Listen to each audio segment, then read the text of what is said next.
నమస్తే, welcome to Zee Telugu news. తెలంగాణలో మళ్లీ వాటర్ మార్క్ మొదలైంది. ఇక పాలమూరు ప్రాజెక్టు పూర్తి చేయకుండా గత బీఆర్ఎస్ సర్కార్ మోసం చేసిందని మంత్రులు మండిపడ్డారు. ఆంధ్ర కాంట్రాక్టర్లకు కేసీఆర్, హరీష్ రావు దోచిపెట్టారని ఫైర్ అయ్యారు. మంత్రుల కామెంట్స్ కు బీఆర్ఎస్ నేతలు గట్టిగా కౌంటర్ ఇస్తున్నారు. తెలంగాణలో మొదలైన రాజకీయ నీటి యుద్దంపై నేటి డిబేట్ లో చర్చిద్దాం. ఇక మనతో డిబేట్ లో జాయిన్ అయ్యారు నూమన్ మహమ్మద్ గారు, ఏఐసిసి నేషనల్ కోఆర్డినేటర్, అలాగే రామ్ రెడ్డి గారు బీజేపీ నుంచి, అలాగే అనలిస్ట్ కల్లూరి శ్రీనివాస్ రెడ్డి గారు. సార్ నమస్తే అండి అందరికి. ముందుగా నూమన్ మహమ్మద్ గారు మీతో స్టార్ట్ చేద్దామండి. మనం చూసుకున్నట్టయితే రేవంత్ రెడ్డి 2 ఏళ్ల పాలనలో చెక్ డ్యాంలు పేల్చివేత, ప్రాజెక్టుల కూల్చివేత తప్ప ఏం చేయలేదు అంటూ కూడా మాజీ సీఎం కేసీఆర్ అయితే హాట్ కామెంట్స్ చేశారు. అలాగే హరీష్ రావు కూడా దానిపైన మాట్లాడారు. అసలు కాంగ్రెస్ వచ్చాక ప్రాజెక్టుల పరంగా ఎంతవరకు తెలంగాణ ప్రజలకు మేలు జరిగిందంటారు? Good morning to you as well as all the panel members, Srinivas garu, Ram Reddy garu and all the viewers.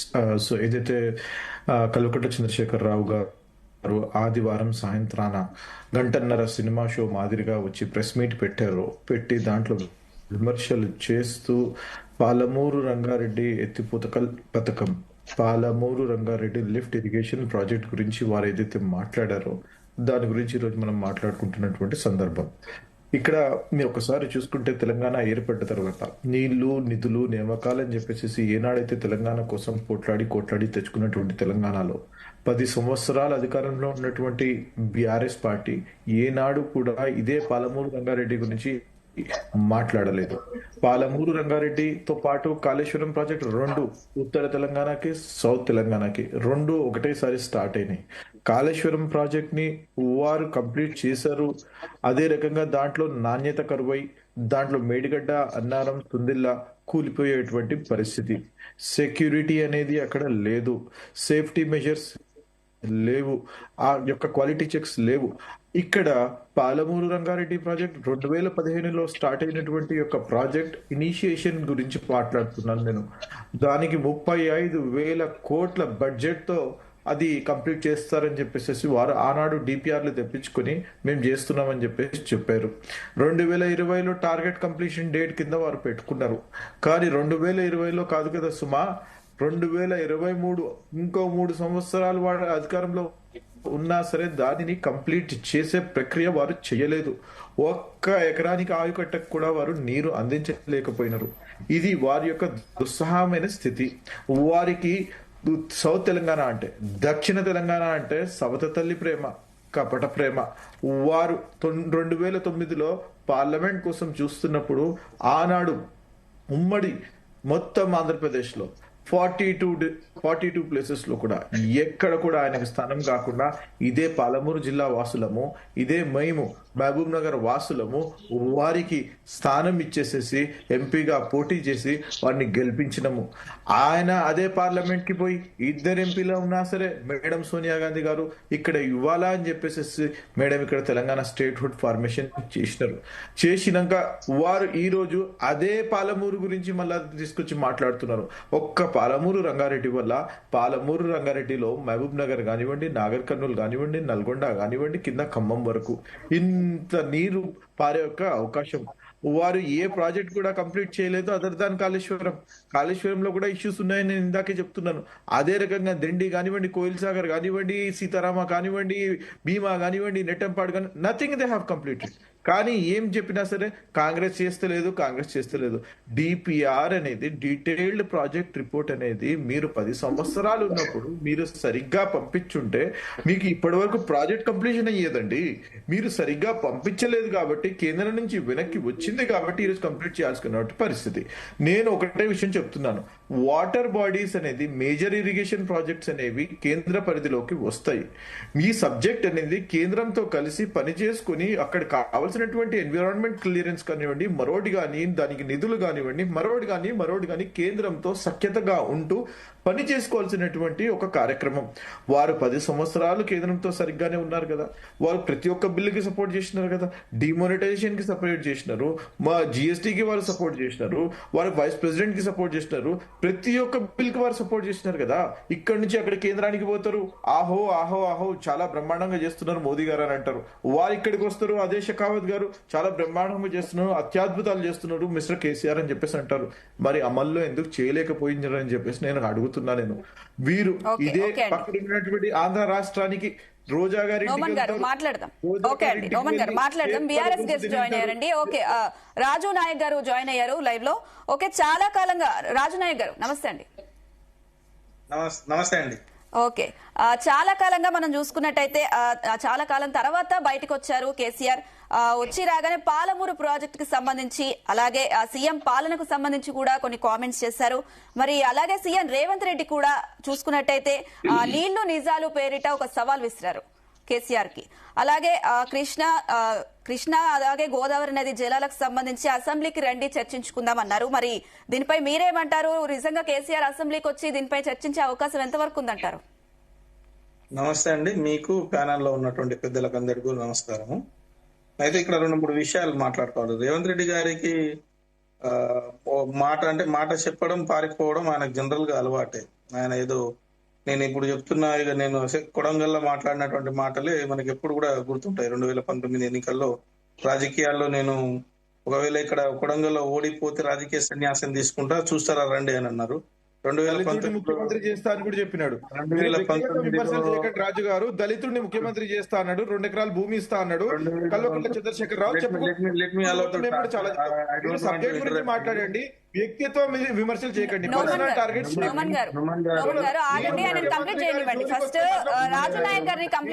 ముఖ్యమంత్రి గారిని పర్సనల్ గా అటాక్ చేస్తే ఊరుకునేది లేదు.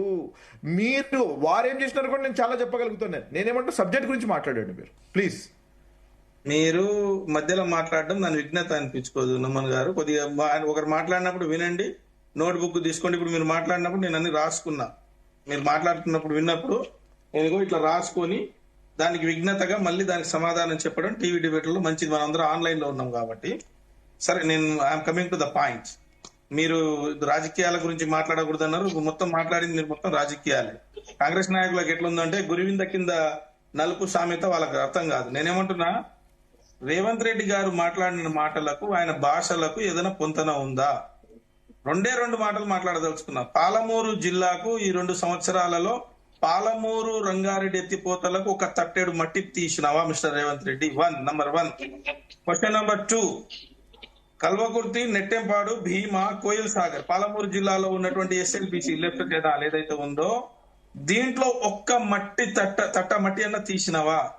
కృష్ణా నదిలో కృష్ణా వాటర్ మనకు దాదాపుగా మన పాలమూరు జిల్లా నుంచి, అంటే కర్ణాటక నుంచి రాకమే పాలమూరు జిల్లా నుంచి వస్తున్నటువంటి కృష్ణా నదిలో నువ్వు అదనంగా ఏదైనా ఒక్క టీఎంసీ నీరన్నా తీసుకొచ్చినావా? క్వశ్చన్ మీరు చెప్పే ముందు 2 ఏళ్లలో నేను పాలమూరు పులిబిడ్డను, పాలమూరు పిల్లి బిడ్డను, నల్లమల్ల నేను పిల్లి బిడ్డను ఏదేదో అని ఎక్కువగా మాట్లాడతారు రేవంత్ రెడ్డి గారు.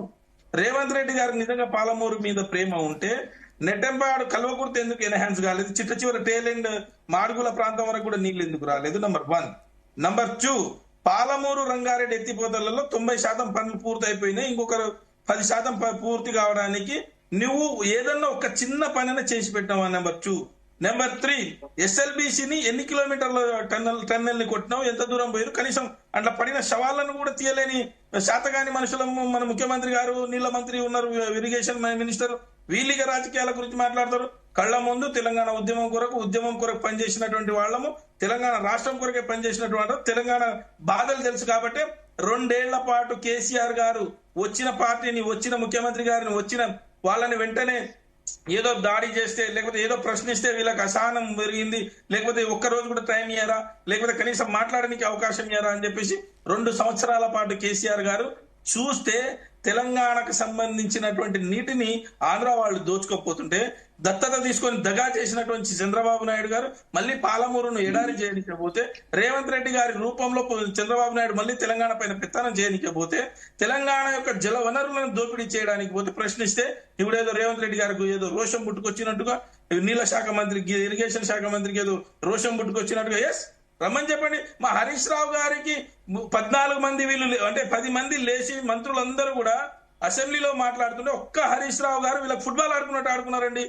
ఏ సబ్జెక్ట్ పైన కూడా 5 నిమిషాలు మాట్లాడకుండా వ్యక్తిగత దాడి చేసే వీళ్ళు మాట్లాడతారా? నీళ్ళ గురించి, పాలమూరు బాధల గురించి కానీ, తెలంగాణ బాధల గురించి కానీ దేని గురించి మాట్లాడతారండి? తెలంగాణ ఉద్యమంలో మేము పాల్గొన్నాం, చాలా 10 సార్లు జైలు పోయినటువంటి వాళ్ళం, 100 కేసులు మోసినటువంటి వాళ్ళం. మాకు తెలుస్తుంది పల్లె నా పల్లెర్లు మొలిసి. మాకు నిన్న కేసీఆర్ గారు చెప్పారు కదా, నా పాలమూరులోనా నా తెలంగాణలోనా అని చెప్పేసి. ఎక్కడ ఏం చేసిందని తెలంగాణ ద్రోహికి తెలంగాణ బాధ గాని, తెలంగాణ రైతుల బాధలు గాని, తెలంగాణ యొక్క పాలమూరు బాధలు, అంబరి కేంద్రాల బాధలు, వలసకూరుల జిల్లా ఎక్కడ నేనేమంటున్నా, రేపు అసెంబ్లీలో పెడితే మేడం నాకు ఒక్క నిమిషమే, రేపు అసెంబ్లీ పెడితే ప్యూర్ గా ఇదే కృష్ణా జలాల పైన, గోదావరి జలాల పైన, పాలమూరు వెనుకబాటుతన పైన మాట్లాడమని చెప్పండి.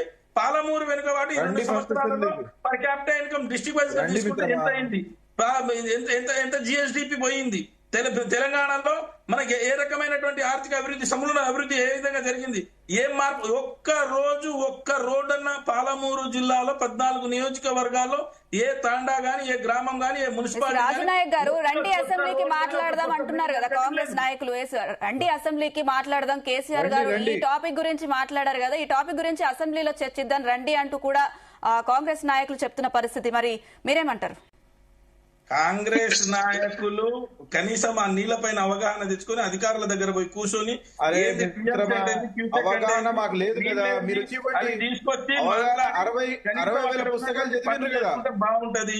ఇప్పుడు పుస్తకాలు చదివిండ్రు కదా, తెలంగాణ పుస్తకాలు చదివిండ్రు కదా, ఆయన అపరమేధావి కదా. నుమన్ గారు ఓకే అండి రాజునాయక్ గారు, ఓకే మాట్లాడదాం. ఓకే అండి నుమన్ గారు మాట్లాడదాం.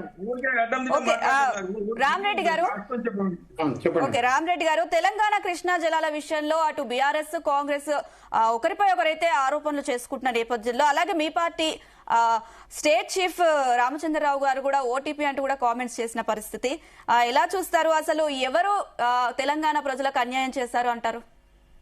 ఒకటండి, పాలమూరు రంగారెడ్డి ప్రాజెక్టుది ఏదైతే వాటర్ కావాలని తీసుకోవాలన్నా ప్రాజెక్టుకు కేసీఆర్ గారు చెప్పారు, నేను మహబూబ్నగర్ జిల్లాకు వచ్చి ఇక్కడ కుర్చీ చేసుకుంటా, ఎవరైనా కాంట్రాక్టర్ ఇక్కడ గెస్ట్ హౌస్ కట్టుర్రి, ఈ ప్రాజెక్ట్ కంప్లీట్ చేస్తాడు. ఆయన 10 సంవత్సరాలలో ఆ ప్రాజెక్టును స్టార్ట్ చేయలేదు, కంప్లీట్ చేయలేదు. అయిన తర్వాత కల్వకుర్తి లిఫ్ట్ ఇరిగేషన్ ప్రాజెక్టుకు రాజశేఖర రెడ్డి ఉన్నప్పుడు మొదలైంది, కేసీఆర్ వచ్చినప్పటికీ అప్పటికి కాలువలు అయిపోయినాయి, లిఫ్ట్లు.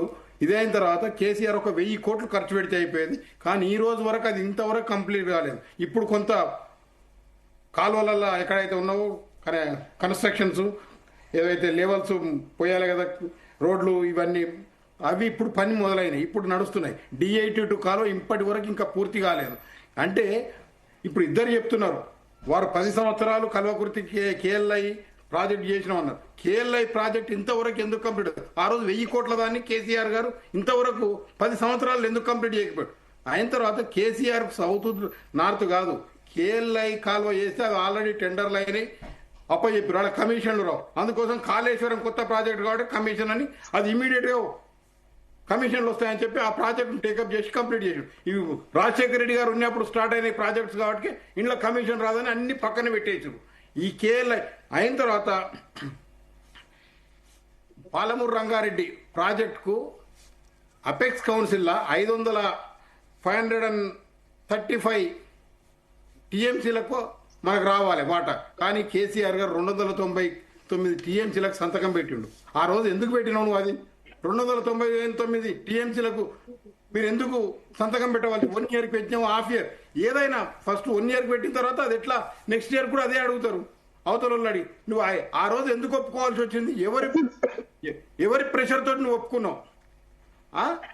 ఈరోజు పాలమూరు రంగారెడ్డిని ఇప్పటి వరకు డిపిఆర్లు కేంద్రానికి వీరు పంపించిన అన్ని కూడా తప్పుడు ఉండేది. అయిన తర్వాత అప్పుడు రిటైర్ ఇంజనీర్ చెప్పారు జూరాలకి వెళ్ళి తీసుకోవాలని చెప్పారు. కానీ కేసీఆర్ వాళ్ళది ఎవరు తినలే, ఈయనే చీఫ్ ఇంజనీర్, ఈయనే కన్సల్టెంట్, ఈయననే అన్ని కాంట్రాక్ట్ దాంట్లోకి ఏది చేయాలో అనేది మొత్తం 80,000 బుక్స్ చదివిన ఆయన మొత్తం చేసి నాశనం పట్టించింది తెలంగాణ ప్రాజెక్టులను వీరే.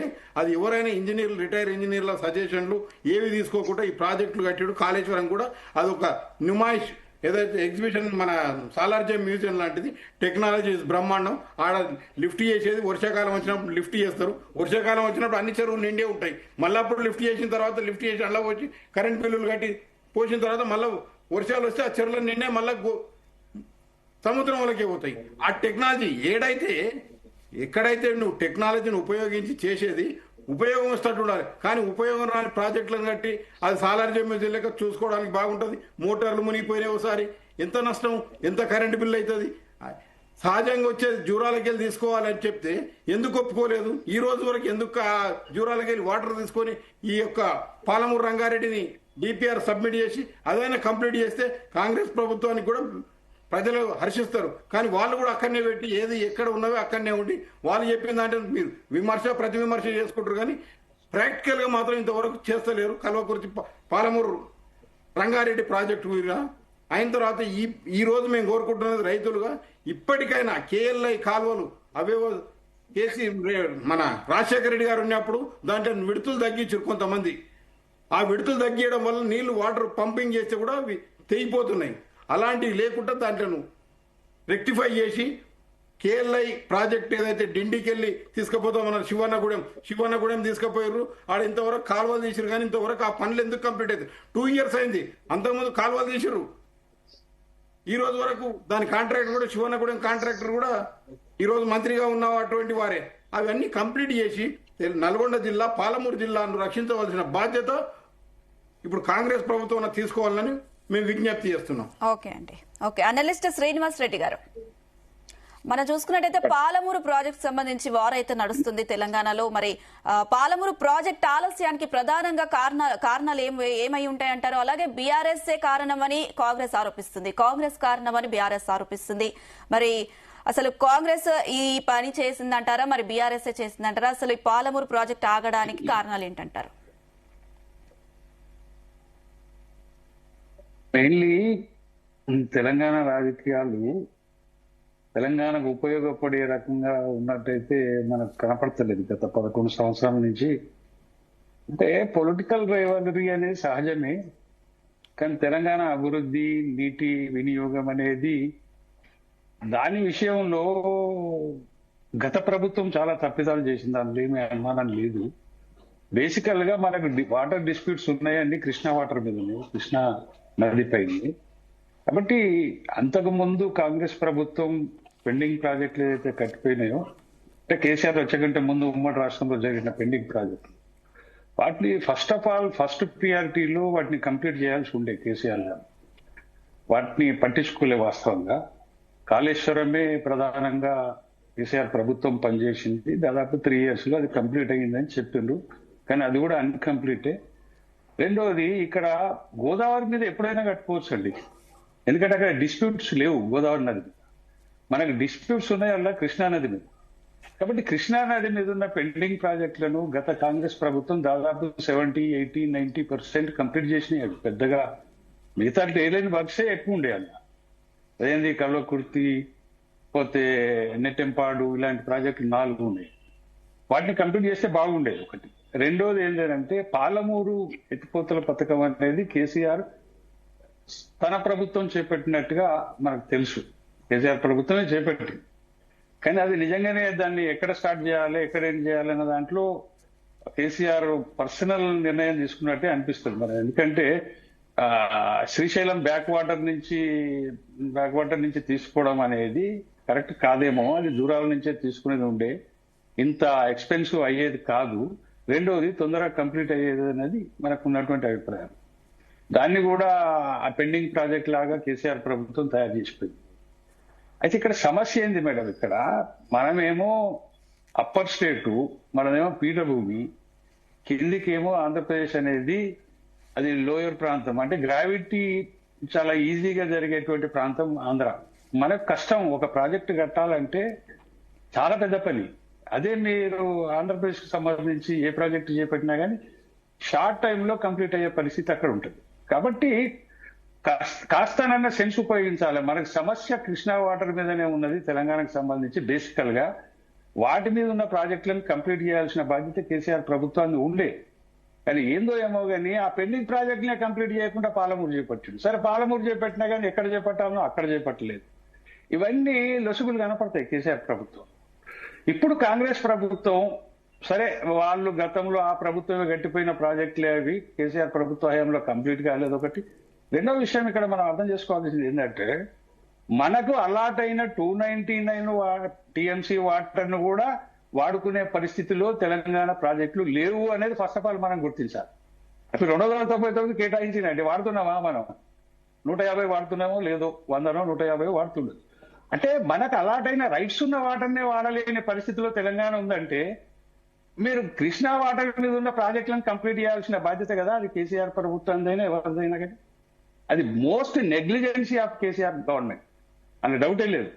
ఇంకొక విషయం ఇక్కడ ఏంటంటే, తెలంగాణలో భారీ ప్రాజెక్టులు చేపట్టే కంటే చెక్ డ్యాములు ఇతరత్ర రిజర్వాయర్లు నిర్మాణం చేసుకోవడమే ప్రియారిటీ. అసలు అంత పెద్ద ప్రాజెక్టు పాలమూరు మీద చేపట్టినప్పుడు అది అన్కంప్లీట్. అది కంప్లీట్ అయ్యే పరిస్థితి ఇప్పట్లో ఈ ప్రభుత్వం కూడా చేస్తుందో లేదో మనకు అనుమానమే. ఎందుకంటే పెద్ద భారీ ఎత్తున ఎక్స్పెన్స్ చేయాల్సిన పరిస్థితి ఉంది. దాని సక్సెస్ కూడా ఎంత వస్తుందో మనకు తెలియదు. ఇప్పుడు కాళేశ్వరం మీదనే చూసినాం, సక్సెస్ ఎంత అంటే కాగ్ రిపోర్టే చెప్తున్నది. 100 రూపాయలు ఖర్చు పెడితే 45 రూపాయలే సక్సెస్, 55% అది ఫెయిలియర్ అనేది కాగ్ రిపోర్ట్ చెప్తున్నది. ఇతరత్ర మనకు ఎక్స్పర్ట్స్ చెప్తున్న విషయము. అది కూడా ఒక గుదిబండగా మారిన పరిస్థితి కాళేశ్వరం ప్రాజెక్టు కూడా. మిగతా ప్రాజెక్టు కనీసం కృష్ణా మీద కంప్లీట్ చేసుకోవచ్చు కదా, ఎందుకంత నెగ్లిజెన్స్ వహించుందో తెలియదు. ఇక్కడ ఒకటి ఉందండి మన దగ్గర, ఆంధ్ర రాజకీయాలు తెలంగాణ రాజకీయాలు అనేక పార్టీలు కొలీడ్ అయ్యి నడుపుతున్నాయి ప్రభుత్వాలు. ఇప్పటికీ మనకు రాజకీయ స్వతంత్రం తెలంగాణకు వచ్చిందా లేదా నాకైతే తెలియదు. ఎందుకంటే కేసీఆర్ పీరియడ్ లో జగన్తో ఫ్రెండ్షిప్ ఆయనకు, ఇప్పుడు ఈ ప్రభుత్వం మరి చంద్రబాబు తోటి ఫ్రెండ్షిప్ చేస్తుందా ఎవరితో చేస్తుందో తెలియదు. అది కూడా ఒక క్వశ్చనే ఉంది. ఫస్ట్ ఆఫ్ ఆల్ ఏంటంటే, గోదావరి మీద కాళేశ్వరం కట్టడం, ఇక్కడ కృష్ణా వాటర్ ను ఈజీగా రాయలసీమకు వదలడం అనేది కేసీఆర్ ప్రభుత్వంలో జరిగింది. అది ఒక దుర్మార్గమైన ద్రోహం అని చెప్పాలి. అసలు నీకు గోదావరి మీద నీకు 500 కిలోమీటర్స్ తెలంగాణలో పాడుతున్నప్పుడు ఎక్కడ ఏ ప్రాజెక్టు కావాలనుకుంటే అక్కడ ఎప్పుడంటే అప్పుడు కట్టుకోవచ్చు. దాని మీద ఏమా యుద్ధ ప్రాతిపదిక మీద కాళేశ్వరం కట్టాల్సిన అవసరం ఏముండే అండి, నాకు అర్థం కాదు. కానీ అసలు ఇక్కడ కృష్ణాలో కట్టాల్సిన ప్రాజెక్టులు, పెండింగ్ ప్రాజెక్టులను కంప్లీట్ చేయడంలో కేసీఆర్ ప్రభుత్వం డెఫినెట్లీ ఘోరంగా విఫలమైంది. ఇప్పుడు ఈ ప్రభుత్వం వచ్చింది, ఈ ప్రభుత్వం ఏం చెప్తుంది మనకు తెలుసు కదా, ఖజానా లేదు, ఆర్థికంగా సంక్షోభం ఉంది రాష్ట్రంలో, రాష్ట్ర ప్రభుత్వంలో ఎక్కడి నుంచి ఫండ్స్ వస్తాయి, ఇప్పుడు అప్పులు కావాలన్నా కానీ అన్ని పర్మిషన్లు ఉండాలి.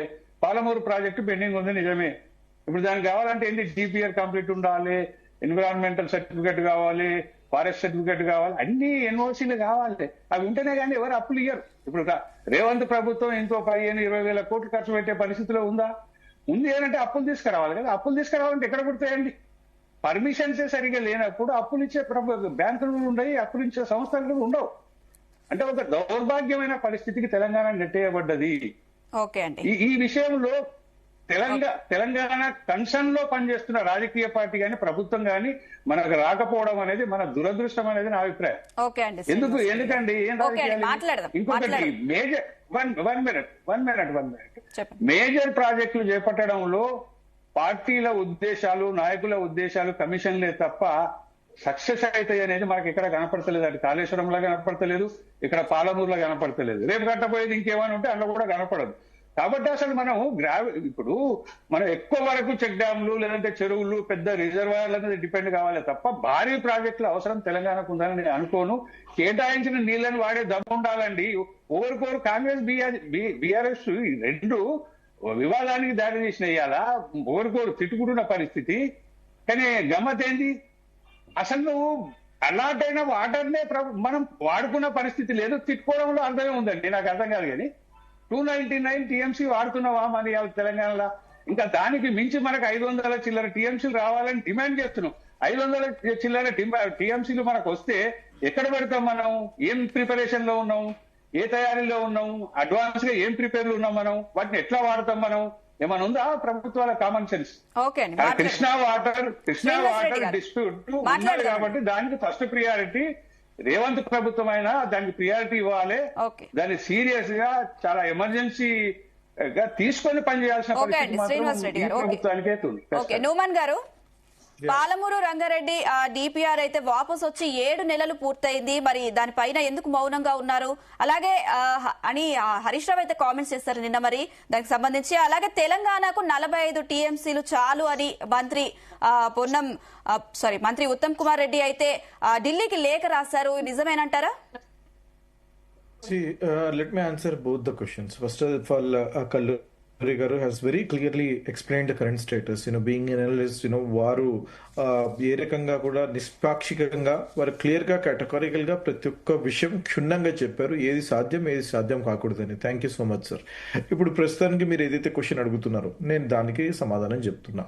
వారు ఏదైతే మాట్లాడుతున్నారో ఎందుకు లేట్ అయింది డిపిఆర్ గురించి అని చెప్పేసి, నువ్వు తప్పులు తడాకాగా పంపించినావు కాబట్టి మరొక్కసారి అక్కడి నుంచి రిజెక్ట్ కాకూడదు. ఇది చెయ్యాలి అని అంటే చాలా పకడ్బందీగా ఆన్సర్స్ ఇవ్వాలా, దాని యొక్క ప్రొజెక్షన్స్ ఇవ్వాలా, దానికి కావాల్సినటువంటి డీటెయిల్డ్ ప్రాజెక్ట్ రిపోర్ట్ కి సంబంధించినటువంటి ప్రతి ఒక్క అంశాన్ని క్లియర్ గా క్షుణ్ణంగా పరిశీలించి ఎక్స్పర్ట్స్ ద్వారా పంపించాలన్న ఏకైక ఉద్దేశంతో మేము దాని యొక్క టైం తీసుకొని చేస్తున్నటువంటి ఒక ప్రక్రియ. 100% డిపిఆర్ ని రివిజన్ చేసి already పంపించేసినారు. Now the ball is under the central government's court. They will decide. వాళ్ళు డిసైడ్ చేసేసి they will come back to us with an approval. Approval వస్తుంది అని చెప్పేసి నాకు బలమైన విశ్వాసం ఉంది. కమింగ్ టు పాయింట్ నెంబర్ 2, నేను ఒక విషయం చెప్తున్నానండి. బచావా ట్రిబ్యునల్ 1976 ఎప్పుడైతే ఆనాడు ఆంధ్రప్రదేశ్, కర్ణాటక, మహారాష్ట్ర 3 రాష్ట్రాల్లో పారుతున్నటువంటి కృష్ణా రివర్ గురించి ఒక్కసారి మీరు మాట్లాడుకుంటే వాటర్ డిస్ట్రిబ్యూషన్ గురించి, ఇరిగేషన్ వాటర్ గురించి ఏదైతే మనం మాట్లాడుతున్నామో 2060 టీఎంసీలుగా ఉందండి. దాంట్లో నుంచి యునైటెడ్ ఆంధ్రప్రదేశ్ కి 811 టీఎంసీలు మనకి కేటాయించబడ్డది. దాని తర్వాత ఎప్పుడైతే తెలంగాణ రాష్ట్రం ఏర్పడ్డదో 2014లో తెలంగాణ విడిపోయేటప్పుడు తెలంగాణ కోసం 34%, ఆంధ్ర కోసం 66% అని చెప్పేసి నిర్ణయించినారు. అంటే 34% అంటే 299 టీఎంసీలు. ఇదే ముఖ్యమంత్రి, ఆనాటి ఫామ్ హౌస్ ముఖ్యమంత్రి, ఆనాడు కల్వకుంట్ల చంద్రశేఖరరావు గారు పోయి సంతకం పెట్టి 34% చాలు అని చెప్పేసి ఆయన సంతకం పెట్టి రాలేదా? మన దగ్గర రికార్డ్స్ లో లేదా? అఫీషియల్ గా లేదా? Everything is on record. ఆయన 34%కి అంగీకరించినాడు. ఈ రోజు వచ్చేసేసి కృష్ణా అనేది క్యాష్మెంట్ ఏరియా అనేది 68% తెలంగాణ నుంచి పారుతుంది కాబట్టి మాకు ప్రపోర్షనేట్ కావాలి కాబట్టి 555 టీఎంసీలు ఇవ్వాలని చెప్పేసి మళ్ళా మాట మారుస్తారు. దానికోసం నేనేదో ఉద్యమం చేస్తా, దానికోసం నేను 3 జిల్లాలకి పోతా, దానికోసం నేను తోలు తీస్తా, దానికోసం నేను మాట్లాడతా, కోట్లాడతా, పోట్లాడతా, ఓ ఉద్యమ వీరుడిని, మహనీయుడిని అని చెప్పేసి ఏదో చెప్పే ప్రయత్నం చేస్తున్నారు. నువ్వు 10 సంవత్సరాల అధికారంలో ఉన్నావు కదా ముఖ్యమంత్రి గారు, మాజీ ముఖ్యమంత్రి గారు కల్వకుంట్ల చంద్రశేఖరరావు గారు, ఎందుకు చేయలేదని నేను అడుగుతున్నా. నేను ఆ రోజు చేయకుండా సవత తల్లి ప్రేమ చూపించేసేసి ఈ రోజు వచ్చేసేసి నేను ఉద్యమం చేస్తా అంటే ప్రజలు విశ్వసించరు. ప్రజలు విశ్వసించలేదు కాబట్టి 14 నియోజకవర్గాలు ఉన్నటువంటి మహబూబ్ నగర్ లో, ఉమ్మడి మహబూబ్ నగర్ లో 12 చోట్ల వీళ్ళు ఓడిపోయినారండి. దానికి ఒక నిదర్శనం. ఏ రోజైతే మా పాలమూరు జిల్లా వాసులము మేము అందరినీ పొట్టలో పెట్టుకునే వాళ్ళమండి, అటువంటి పాలమూరు జిల్లాకి ఈయన పొట్టలో పొడిచినాడండి. ఈయన పొడిచినాడు కాబట్టి ఆయనకు 2009లో ఎంపీగా గెలిపించినామండి. ఆయనని గెలిపించిన 2 ఎంపీలండి వారికి. 2 ఎంపీలలో ఒకటి పాలమూరు జిల్లా నుంచి ఇస్తే ఈ మహానుభావుడు ఏం చేసినాడు పాలమూరుకి అని చెప్పేసి నేను అడగదలుచుకుంటున్నా. వీరు ఏదైతే అంటున్నారో మా మీద నిందలు, అపనిందలు, ఇందాక రాజు గారు మాట్లాడుతూ ఒక మాట అన్నారు, ఏమని చెప్పేసి ఎస్ఎల్బిసి ఎప్పుడు చేస్తారు చెప్పమని చెప్పేసి రాసి పెట్టుకోండి, రైట్ ఇట్ అనే పేపర్. December 2027కి కంప్లీట్ చేస్తున్నామని చెప్పేసి రైట్ ఇట్. ఉత్తమ్ కుమార్ రెడ్డి గారు ఏదైతే క్లియర్ గా వారు మాట్లాడతారు సబ్జెక్ట్, ఒక్కసారి మీరు వారిని చూసేసి మీరు మాట్లాడండి. వారు ఏదైతే సలహాలు, సూచనలు, మా మీద విమర్శలు చేద్దామని చెప్పేసి ప్రయత్నిస్తున్నారో please come to the floor of assembly. Temple of డెమోక్రసీగా ఉన్నది. We are living in a dictatorship కాదండి, we are living in a democracy. డెమోక్రసీలో వాదనలు జరగాలి కాబట్టి, డిస్కషన్ జరగాలి కాబట్టి, డిబేట్ జరగాలి కాబట్టి టెంపుల్ ఆఫ్ డెమోక్రసీ. మీ యొక్క స్థానం ప్రతిపక్షం అని చెప్పేసి ప్రజలు నిర్ణయించారు. దానిని మీరు రెస్పెక్ట్ చేయండి, గౌరవించండి. 5.5 లక్షల జీతం తీసుకుంటున్నారు, ప్రోటోకాల్ ఉన్నారు. మీకు ఫామ్ హౌస్ లో పడుకోవడానికి కాదు మిత్రమా. మీ యొక్క బాస్ అయినటువంటి కల్వకుంట్ల చంద్రశేఖరరావు గారు రేపు 2వ తారీఖు అక్కడ అసెంబ్లీ జరుగుతుంది కాబట్టి రండి, మీ యొక్క వాణిని వినిపియండి. ప్రజలు చూస్తారు. అక్కడ జరగాల్సిన మాటల్ని ప్రెస్ మీట్ చూసుకోకంగా నేను మాట్లాడతాను, చిల్లర మల్లర మాటలు మాట్లాడుతాను, రోత భాషను మాట్లాడుతున్నానంటే నువ్వు రోత భాష మాట్లాడినావు కాబట్టి నేను ఫామ్ హౌస్కి పంపించిండ్రు. అది మానండి, అహంభావాన్ని మానండి. అహాన్ని ఎవరు ఊరుకోరు. అహంభావం ఉంది కాబట్టి మిమ్మల్ని అక్కడ పర్మనెంట్ గా పంపించినారు. మిమ్మల్ని జూబ్లీహిల్స్ లో కూడా మిమ్మల్ని శిక్షించిండ్రు, గ్రామ పంచాయతీలో కూడా శిక్షించిండ్రు, పార్లమెంట్ లో 0 ఇచ్చిండ్రు. మీకు 0 గుండు 0. ఈ రోజు ఏదో నామకరణం చేస్తూ బీఆర్ఎస్ ని టీఆర్ఎస్ కింద మార్చే ఒక ప్రయత్నం చేస్తున్నాడు. దానిని కూడా ప్రజలు నమ్మరు. నేనేదో మహారాష్ట్రకు పోతా 1000 కార్లతో పోయినాడండి ఈయన. పనికి మాలినటువంటి, ఇంకా నేను పేర్లు చెప్పదలుచుకోలేదు, పనికి మాలినటువంటి వ్యక్తుల్ని పార్టీలో చేర్చుకుని బ్రహ్మాండంగా నేను చేయబోతున్నా. తోట చంద్రశేఖర్ అనే ఒక వ్యక్తిని తీసుకుపోయి ఆంధ్రప్రదేశ్ లో ఆయన చీఫ్ చేసేసినాడు. జార్ఖండ్ కి డబ్బులు పంపించినాడు, యూపీకి డబ్బులు పంపించినాడు, కర్ణాటకకి డబ్బులు పంపించినాడు. ఈయన చేసినటువంటి ఇన్ని కార్యక్రమాలు కావండి, చెప్పుకుంటూ పోతే చాటదంత ఉంది ఈయన చేసినటువంటి కార్యక్రమాలు. ఈయన ఏదో భారత్ కి జాతిపిత అన్నట్టు క్రియేట్ చేసుకున్నాడు అండి. ఆయన థర్డ్ ఫ్రంట్ అంట అండి. థర్డ్ ఫ్రంట్ లేదు, ఫెడరల్ ఫ్రంట్ లేదు, యా ఫ్రంట్. ఈయన యొక్క క్వశ్చన్, ఈయన యొక్క ఎగ్జిస్టెన్స్ క్వశ్చన్ మార్క్ లోకి వచ్చేసింది ఇప్పుడు. ఈయన యొక్క ఎగ్జిస్టెన్స్, అందుకని పక్కన ఉన్నటువంటి చంద్రబాబు నాయుడు మీద ఎయిడ్స్ వస్తున్నాం. వాళ్ళు ఏం చేసినారండి, మనకి అన్నదమ్ములాగా విడిపోయినాము. వారు చేసే పని వాళ్ళు చేస్తున్నారు, మనం చేయాల్సిన పని మనం చేస్తున్నాము. దాని గురించి మనం మాట్లాడాలా? అరే ఇద్దరు డెవలప్ కావాలా, ఇద్దరు ప్రాస్పర్ కావాలని ఎవరైనా కోరుకుంటారు. ఒక తండ్రి ఒక 2 బాబుల్ని వారి యొక్క ఆస్తి పంపినప్పుడు, డిస్ట్రిబ్యూషన్ ఆఫ్ అసెట్స్ జరిగినప్పుడు ఇద్దరు గ్రో అవ్వాలని కోరుకుంటారు. ఒక నాశనం అవ్వాలని ఎవరు కోరుకోరు కదండి. 12 సంవత్సరాలు అయిన తర్వాత కూడా అదే సెంటిమెంట్ తీసుకొస్తా, దాని మీదే రాజకీయం చేస్తా, దాని మీదే రాజకీయ పబ్బం చేస్తా అంటే ప్రజలు చాలా చైతన్యవంతులు అండి. ప్రజలు పీపుల్ హ్యావ్ సీన్ దెమ్. 7 లక్షల కోట్ల అప్పు చేసి ఈ తలకాయ మీద భారం పెట్టి పోతే ఎక్కడి నుంచి లేపమంటారు చెప్పండి? ఏం చేయమంటారు చెప్పండి రాష్ట్రాన్ని? ఇక్కడ ఒక్క నిమిషం మేడం, లెట్ మీ కంక్లూడ్. వారు ఇందాక ఇంకో మాట అన్నారు, రాజు గారు ఏమని చెప్పేశారన్నారండి, నిధులు నియామకాలలో నిధుల గురించి మాట్లాడినరు. వీరి చేతగానితనం గురించి నేను మాట్లాడుతున్నా. చేతగాని దద్దమ్మ మిస్టర్ కేసీఆర్ గురించి నేను మాట్లాడుతున్నా. ఆయన ఏమో ఒక్క నోటిఫికేషన్ అండి పబ్లిక్ సర్వీస్ కమిషన్ నుంచి ఇచ్చి వారు ఏమైనా వారికి ఎగ్జామ్స్ కండక్ట్ చేసి జాబ్ నోటిఫికేషన్స్ ఇచ్చినారండి, జాబ్ ఆఫర్స్ ఇచ్చినారండి? దాంట్లో కూడా లీకులు చేసినారు కదండి. 10 సంవత్సరాల్లో ఒక్క జాబ్ ఆఫర్ ఇవ్వలేదండి. It is the greatest of Congress party, it is the greatest of Revanth Reddy garu. We have done this. మేము ఇచ్చినాం Group 1, Group 2, Group 3, Group 4. దాన్ని కూడా కోట్లకు పోయి కుటిల ప్రయత్నాలు చేసే ప్రయత్నం చేసినారు. నీళ్లలో ఫెయిల్ అయినారు, నిధులలో ఫెయిల్ అయినారు, నియామకాల్లో ఫెయిల్ అయినారు. అందుకని కల్వకుంట్ల కవిత రోజు బెల్ట్ తీసుకొని కొడుతుంది, టకాటక్ టకాటక్ టకాటక్ అని. బుద్ధి వస్తుంది అని చెప్పేసి ఆ భగవంతుడు బుద్ధి ప్రసాదించాలని చెప్పేసి నేను కోరుకుంటున్నా. ఓకే అండి, రాజునాయక్ గారు మరి మీరేమంటారు? కాంగ్రెస్ అన్ని సమగ్రంగానే చేస్తుంది, సమగ్రవంతంగానే తమ కర్తవ్యాన్ని నిర్వర్తిస్తుంది, బీఆర్ఎస్ హయాంలోనే అన్ని తప్పులు జరిగాయి అంటూ కూడా నోమన్ గారు కామెంట్స్ చేస్తున్నారు. మరి మీరేమంటారు దీనికి సంబంధించి? ప్రతిపక్షంలో ఉన్న బీఆర్ఎస్ మరి అసెంబ్లీకి 2వ తారీఖున వచ్చి అసెంబ్లీలో చర్చకు హాజరు కావాలని కూడా నోమన్ గారు అంటున్న పరిస్థితి, మీరేమంటారు? ఇప్పుడు తెలంగాణలో గాని భారతదేశంలో గాని సకల దరిద్రాలకు అన్నిట్ల కారణం కాంగ్రెస్ పార్టీ. ఈ రాష్ట్రానికి గాని ఈ దేశానికి గాని నాశనం చేసిందంటేనే కాంగ్రెస్ పార్టీ. ముఖ్యంగా మరి ఈ 2 ఏళ్లలో తెలంగాణలో చేస్తున్నటువంటి పరిపాలన చూస్తే అందరు కూడా నవ్వుతున్నారు. అంటే ఎట్లా ఉందంటే పరిస్థితి, ఎక్కడా కూడా అందరికి పిలిచి మొన్న కేసీఆర్ గారు ఇంతగానని చెప్పినా కూడా వీళ్ళకి ఇంకా బుద్ధి గాని జ్ఞానం గాని జ్ఞానోదయం గాని అయ్యేటట్టు లేదు. ప్రజలకు మాయ చేసి మోసం చేసి మోసపు హామీలు ఇచ్చి వాళ్ళు అధికారంలోకి వచ్చి ఈ రోజు కూడా వీళ్ళేదో ఉద్యోగాలు ఇచ్చినాం అంటారు. ఆ అశోక్ నగర్ కానీ ఉస్మానియా యూనివర్సిటీలో వస్తే వీళ్ళ వీపులు విమానం మొత్తం మోగుతాయి, చింతపండు అవుతుంది వాళ్ళకు ఉస్మానియా యూనివర్సిటీకి ఒకసారి వస్తే వీళ్ళు గిట ఉస్మానియా యూనివర్సిటీ కానీ పోలీసు వాళ్ళని మొన్న ఏమన్నారంటే రేవంత్ రెడ్డి గారు మొన్న ఆగస్టు లో వచ్చినప్పుడు డీజీపీ గారు కమిషనర్ గారు నేను రిటర్న్ మళ్ళీ నెక్స్ట్ వచ్చేటప్పుడు ఎట్టి పరిస్థితి ఒక్క పోలీసు కూడా ఉండకూడదు, క్యాంపస్ లోపల అడుగు పెట్టకూడదు అన్నాడు. అదే మళ్ళీ ముఖ్యమంత్రి గారు నెక్స్ట్ వచ్చే టైంకు అడుగున పోలీసు పారామిలిటరీ బలగాలు పారామిల్ అయినా చివరికి ఆయనను ఉరికిచ్చిర్రు ఆడ ఎవరికి ఉద్యోగాలు అంటే మాకు పుట్టిన పిల్లలు కూడా వాళ్ళకి పుట్టిన 10 సంవత్సరాలు ఎందుకు రాలేదండి? చంద్రశేఖర్ రావు గారు 10 సంవత్సరాలు ఎందుకు రాలేదండి ఉస్మానియాకి? మాట్లాడదు కదా మీరు 10 సంవత్సరాలు ఎందుకు రాలేదు? అంత చేతగాని ముఖ్యమంత్రి, అంత చేతగాని ముఖ్యమంత్రి 10 సంవత్సరాలు ఎందుకు రాలేదు? ఎందుకు రాలేదు? నేనేం మాట్లాడలేదు. మీకు అవగాహన 10 సంవత్సరాలు రాలేదు కదండి. నా సబ్మిషన్ లేదు, రాజకీయాల గురించి అవగాహన లేదు. తెలంగాణ పరిపూర్ణత 10 సంవత్సరాలు వచ్చినాడా? ఏనాడైనా వచ్చినాడా? లేదు. SLBC ఒక్క నిమిషం వినండి వినండి ఊరికే ఏదో ఆలోచుకుంటే కాదు. 1983లో ఉన్నటువంటి మొన్నటి వరకు పరిపాలించింది తెలంగాణ రాకంటే ముందు 1983లో ఉన్నటువంటి కల్వకుర్తి తర్వాత మాట్లాడండి మిత్రమా. ఎన్టీ రామారావు గారు ఓపెన్ చేసినటువంటి ప్రాజెక్టులు ఇప్పటి వరకు కూడా ఎందుకు పూర్తి చేయలేదు మీ వాళ్ళు? కాంగ్రెస్ పార్టీకి దద్దమ్మలు కాకపోతే ఇంకా వీళ్ళు ఏమంటారు? దద్దమ్మలు కాకపోతే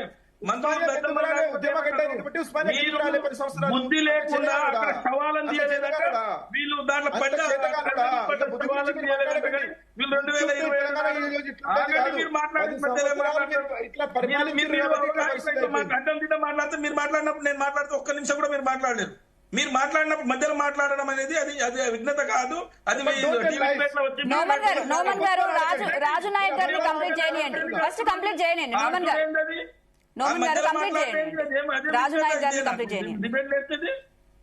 ఏదైనా ఉంటే రాసుకోండి. మీరు చెప్పి రాసుకున్నా నేనేమేం చెప్పి ఓకే రాజు గారు కంప్లీట్ చేయండి. మీ పాయింట్ కంప్లీట్ చేయండి. వినండి. నేను ఇంకో మేడం నేనేం మాట్లాడుతున్నా అంటే ఎస్ఎల్బిసి గురించి మాట్లాడతారండి వీళ్ళు. ఎస్ఎల్బిసి 1980s లో ప్రారంభమైనటువంటి ప్రాజెక్ట్ అండి. దాని తర్వాత 10-15 ఏళ్ల పాటు కాంగ్రెస్ 10-15 ఏళ్ల పాటు టీడీపీ పరిపాలించింది. ఆ రోజు నుంచి ఈ రోజు వరకు కూడా ఎస్ఎల్బిసిని కంప్లీట్ చేయలేదు. ఉండండి ఉత్తగా మధ్యలో ఎందుకు అరుస్తారు? దేని గురించి మీరు ఇప్పుడు పక్కన ఉన్నారు శ్రీనివాస్ రెడ్డి గారు కానీ రామరెడ్డి గారు కానీ ఎందుకు మాట్లాడతలేదు? మీకు అంత ఎందుకు భుజాలు గుమ్మడికాయ దొంగ భుజాలు తడుపుకుంటారు ఎందుకు? గుమ్మడికాయ దొంగ ఎవరంటే వినే ఓపిక ఉండాలి కదా. నేనేమంటున్నా మీరు మాట్లాడేది రాజకీయాలు మాట్లాడలేదు. నేను సబ్జెక్ట్ మీద మాట్లాడమన్నారు. మీరు మాట్లాడి మొత్తం రాజకీయాలలో గెలుపు ఓటమిలు అనేది సర్వసాధారణం. రాహుల్ గాంధీ గారు మస్తు సార్లు ఓడిపోయారు. కాంగ్రెస్ పార్టీని 10-15 ఏళ్ల పాటు కేంద్రంలో ఇచ్చేసింది. పార్లమెంట్ లో మాకు 0 వచ్చిందేమో కానీ మీకు 8 రాష్ట్రాల్లో అసలు ఖాతా తెరవలేదు. మీరు 8 రాష్ట్రాల్లో 0 మీ పార్లమెంట్. మీ కాంగ్రెస్ పార్టీ గురించి నేను చెప్పమంటారా? మీ కాంగ్రెస్ పార్టీ చిన్న సైజ్ ప్రాంతీయ పార్టీ. ఇప్పుడు తెలంగాణ రాష్ట్రంలో దేశం మొత్తం కాంగ్రెస్ పార్టీని చూసే నాదుడు లేడు. రాహుల్ గాంధీ ఒక జోకర్ గా అనుకుంటున్నారు పరిస్థితి. ఈ రోజు రేవంత్ రెడ్డిని పెద్ద జోకర్ అనుకుంటున్నారు. ఈ రోజు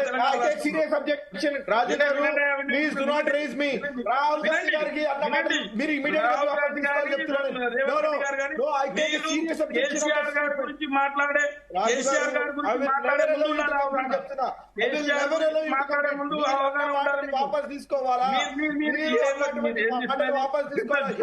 రాహుల్ గాంధీ రేవంత్ రెడ్డి జోకర్ జోకర్ నుండి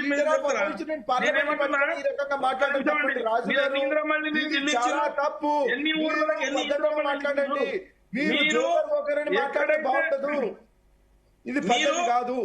ఎన్ని జాబులు శ్రీనివాస్ రెడ్డి గారు కూడా చెప్పాలి. నేనేమంటున్నా జాబ్ క్యాలెండర్ అన్నారు, ఏడాదికి 2 లక్షల ఉద్యోగాలు అన్నారు.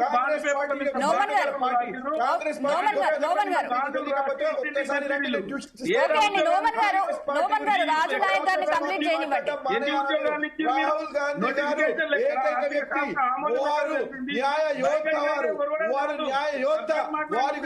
మాట్లాడే స్థాయి మీది కాదు. వారి గురించి మాట్లాడే స్థాయి మీకు చంద్రశేఖర్ రావు కాదు. మీరు రాహుల్ గాంధీ గారి గొప్పతనం గురించి త్యాగాలు చేసినటువంటి కుటుంబం రాహుల్ గాంధీ గారి కుటుంబం. వారి నాయన కానివ్వండి, మీరు నానమ్మ కానివ్వండి, చాలా చేసినారు. వారు నెహ్రూ గారు, జవహర్ లాల్ నెహ్రూ గారు 90% యొక్క ఎసెట్స్ వారు దేశానికి కాంట్రిబ్యూట్ చేసినారు. నోమన్ గారు కంప్లీట్ చేయండి. ఆయన పాయింట్ మొత్తం కంప్లీట్ చేసిన తర్వాత మీరు ఏమైనా చెప్పాలనుకుంటే అప్పుడు చెప్పండి. రాజు నాయక్ మేడం ఆర్బీఐ మొన్న రీసెంట్ గా వాళ్ళని నివేదించారు మేడం.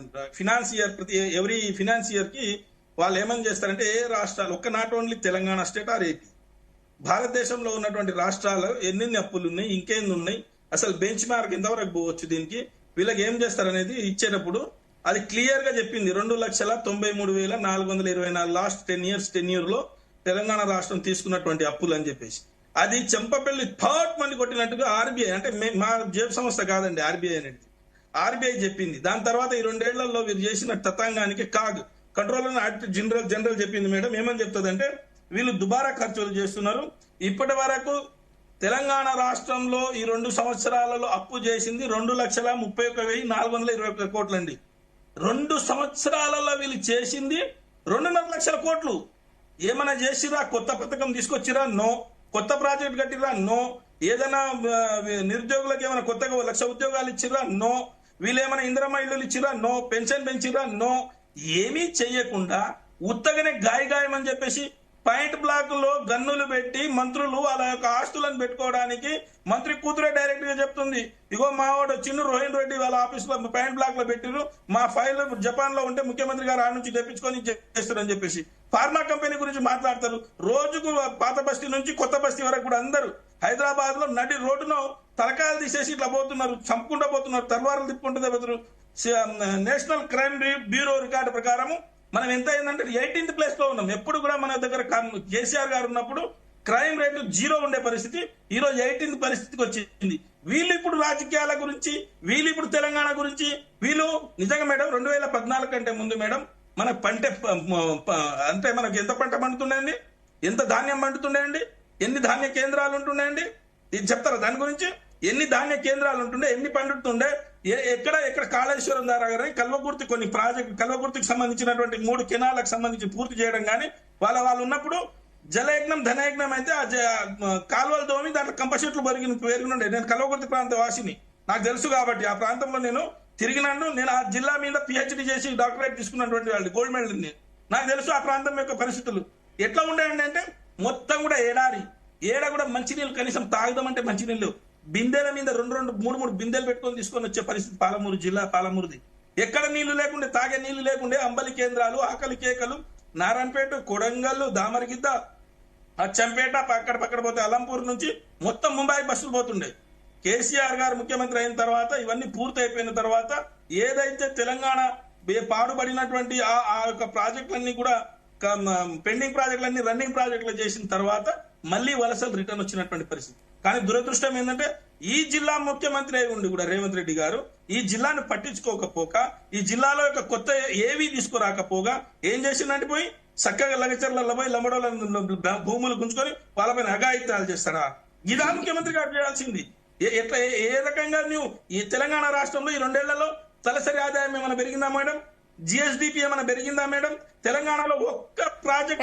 రాజునాయక్ గారు మీరు చెప్పిందంతా నిజమే అయితే ఒకవేళ కేసీఆర్ గారు ఎందుకు ప్రతిపక్ష హోదాలో ఉండి అసెంబ్లీకి వచ్చి ఈ చర్చలో ఎందుకు పాల్గొనడం లేదు, దీనికి సంబంధించి ఎందుకు మాట్లాడడం లేదు? అసలు ఆయన అసెంబ్లీకి వచ్చి దీని గురించి చర్చించవచ్చు కదా. ఇవన్నీ నిజమే. వచ్చే టైంలో కేసీఆర్ గారు దిగే టైంలో దిగుతాడు, దిగినప్పుడు తట్టుకోలేదు. ఇప్పటికే హరీష్ రావు గారు కేటీఆర్ గారినే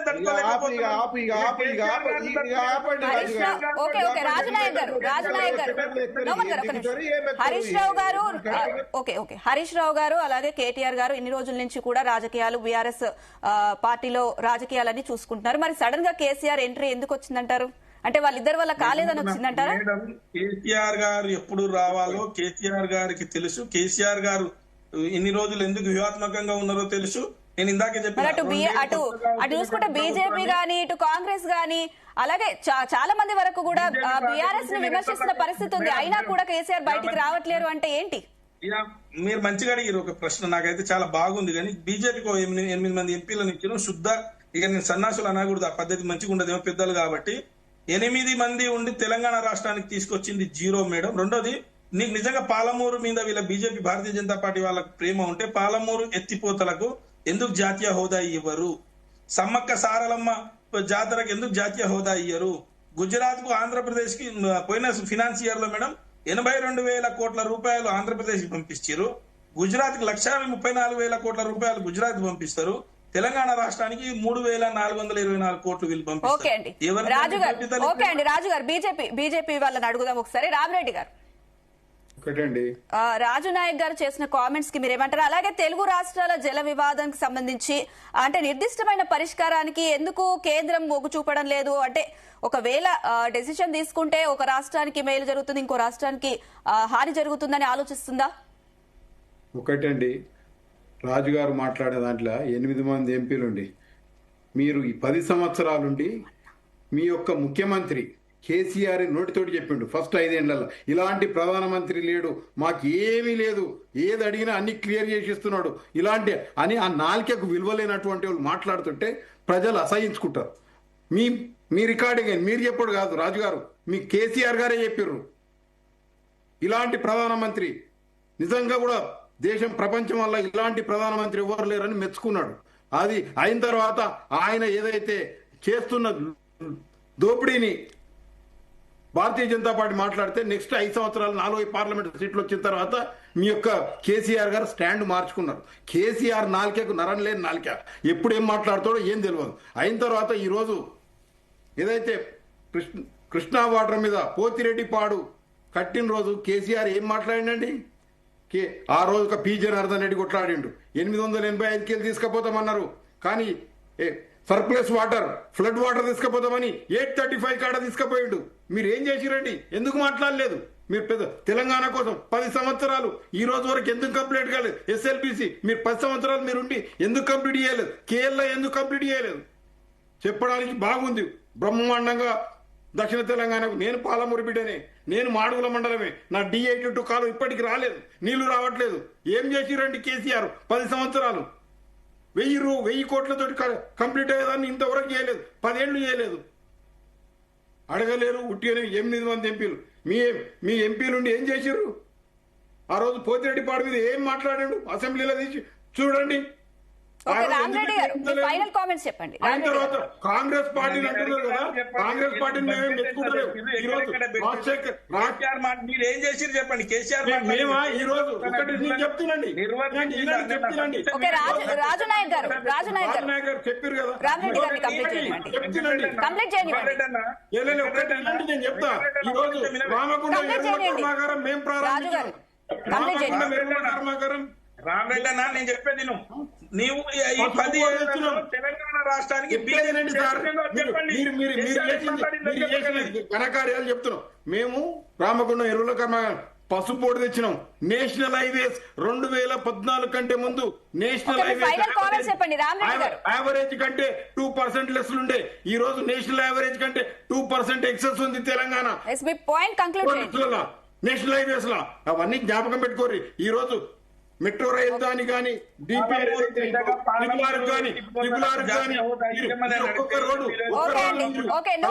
హైదరాబాద్ నుంచి కల్వకుర్తి పోయే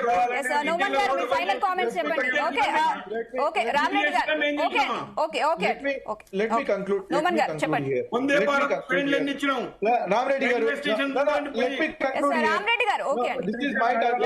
ఏమైనా చేసిందా? రామరెడ్డి గారు ఓకే అండి.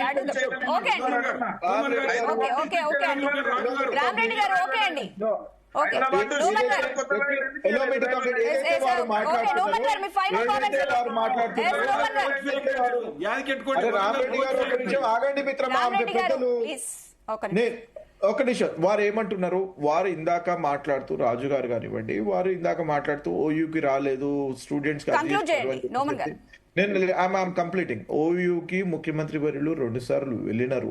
2 సార్లు వెళ్ళి మొదటిసారి డేట్ ఇచ్చి మరి చెప్పినారు నేను ఇంకో 3 నెలల్లో వస్తాను, వచ్చారు. 1000 కోట్లు అనౌన్స్ చేశారు. వారు 10 సంవత్సరాల్లో ఏ రోజు పోయే యొక్క దమ్ము లేకుండా పోయింది, అందుకని వారు పోలేదు.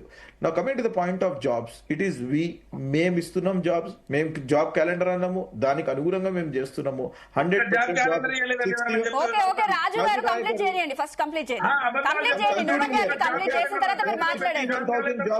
61,000 కాంగ్రెస్ పార్టీ కాంగ్రెస్ పార్టీ గురించి రాజు గారు కాంగ్రెస్ పార్టీ గురించి వారు ఏదైతే మాట్లాడారు, కాంగ్రెస్ పార్టీ దేశానికి పార్టీ, కాంగ్రెస్ పార్టీ దేశాని కోసం చాలా చేసినటువంటి పార్టీ కాంగ్రెస్ పార్టీ. ఎక్కడ ఉద్యోగాలు ఇచ్చారు మీరు? రాజు గారు